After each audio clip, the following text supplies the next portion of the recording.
So mga brothers, ingat po ito rito. Maraming ahas po rito nakatira. Yun no, medyo malalaking kahoy at maraming mga halaman. Ayan. So medyo delikado talaga rito. Baka may malaking ahas. So ingat mga brothers. Okay, let's go. Pauwi na kami.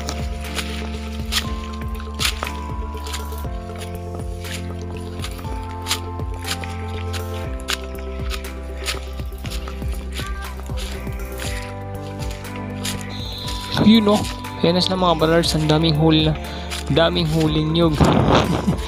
Ay mga brothers, sayang naman kasi yung nyug niyan kasi pwede namin ibenta, mahal yung kilo ng nyug yan eh. So ginawa namin, dinadala namin sa bahay na lang, sayang naman para ibenta. Yan, pamasahe ng eroplano pabalik Manila. Okay, let's go mga brothers.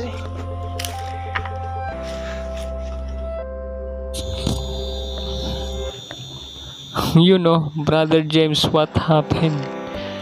O Pards, anong ginagawa mo, Pards? Anong ginagawa mo, Pards? Ano yan, Pards? Hindi ba lasa?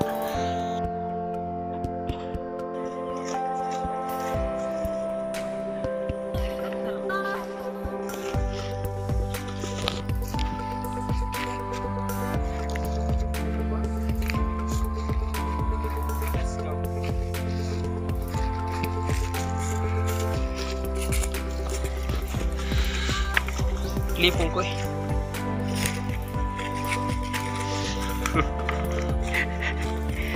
Migo, lipong ko migo.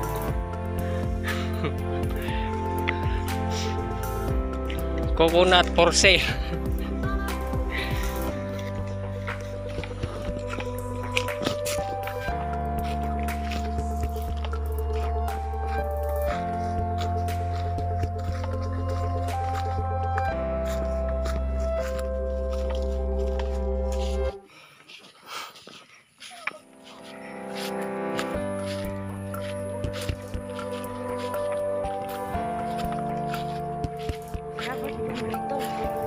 Saan na asaman? Maraming salamat mga kaibigan. Maraming salamat sa panonood. Thank you for watching. God bless us all.